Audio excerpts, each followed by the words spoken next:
We're in Joshua chapter 13 today. Welcome, and allow me to say thank you so much. If you've been following, especially if you've been following through the chapters of Joshua, I think I said this at the beginning, and I just want to reiterate this, for the sake of anybody who has forgotten. This book of Joshua is one of the most amazing books in the Bible. The stories here, how they speak to our lives, how they speak about God's great plan of salvation, and what that looks like. And we're in Joshua chapter 13. We're halfway through the book of Joshua. It's been such a pleasure taking you guys through this book. But I also want to say it's more for me, by the way. I've really enjoyed going through the book of Joshua. And we're in chapter 13 today. And chapter 13, I need to say this actually before we enter the chapter. There's a bit of space in terms of time. There's a bit of time that between chapter 12 and chapter 13. And if I read for us verse 1 of chapter 13, you'll get to understand why. So I'll read verse 1 and then I'll give an overview of chapter 13, and then I will derive a lesson from it today. Verse 1 says, "When Joshua had grown old, the Lord said to him, 'You're now very old, and there are still very large areas of land to be taken over.'" Yeah. When Joshua had grown old, the Lord said to him, "You're now very old, and there are still very large areas of land to be taken." What makes us see that there's a bit of time in between is because the Bible specifically says here that Joshua had grown old, so some time had passed. And then the rest of the chapter now continues being God speaking to Joshua, directing him and telling him the land that needs to be divided. And he tells him, this is the land in verse 2, this is the land that remains, all the regions of the Philistines and the Geshurites, from the Shihor River on the east of Egypt to the territory of Ekron on the north, all of it counted as Canaanite, though held by the 5 Philistine rulers in Gaza, Ashdod, Ashkelon, and it continues and continues and continues. I'm not going to read all through those details. But if you continue reading chapter 13, if you have that time to go through, all that is happening in this chapter, by the way, it's God telling Joshua, this is the land that I need you to take and allocate to the people. And divide, and God continues to give him instructions on how he's meant to divide all that land. All the way to verse 33, that's all that is happening. And verse 33 ends with God saying, "But to the tribe of Levi, Moses had given no inheritance. The Lord, the God of Israel, is their inheritance, as he promised them." But in between all those 30-something verses, all that is happening is actually God giving instructions to Joshua on how to allocate the land. If you look at this, I said this about chapter 12 last week, and I'll say this about chapter 13 today. Sometimes you look at these chapters and you're like, but what is the lesson? What are they in the Bible? It's just details, names, places you've never been to, and you're like, why? What is the point? But our point today actually comes from a verse I read earlier, which is verse 1.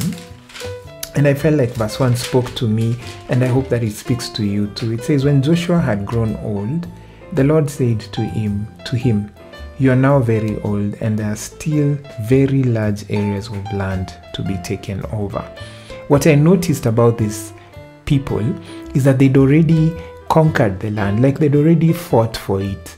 Because by the time we're getting to chapter 12 yesterday, already all these kings have been defeated, but the people had not taken the land. They'd not settled in the land yet. They had not been allocated that land yet. Why? I don't know why that happened. But I think the lesson that I took from it is how sometimes we can be, because I don't know where these guys were living, and the thing that I took from this is how sometimes we can be in a place or in a situation where God has blessed you, God has already accessed you stuff, and many of us already show up in life with talents that God has blessed us with, resources that God has blessed us with, skills God has given us. In the course of life, we've gained knowledge, whether it's from reading or going to school or just experience through life. we have resources and networks that we've gained through life, and that we've acquired. And I feel like what this causes us to think about is, are we using the things that God has given us to full capacity? God comes to Joshua and is like, listen, my guy, you're getting old, and there's some pieces of land that have not been allocated, as I had said. And I feel like for Joshua at this point, the thought that goes to my mind is, these guys could have fought and won all these battles, but it took time for them to settle in the land, whether it was from the fatigue of fighting or whether it is from the pursuit of the kings or whatever. And it causes me to think that, could I sometimes be in a situation or a place where I work so hard to get to certain things, or to learn a certain skill, or to acquire some sort of knowledge, or to polish up on my networks and stuff? Could I work so hard to achieve certain things, to conquer certain levels of life, and then I don't use the things I've gained to full capacity?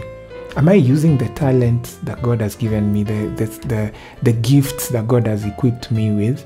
Am I using them to full capacity? Or will I get to a place where God will come and remind me, like he reminded Joshua, man, you're getting old.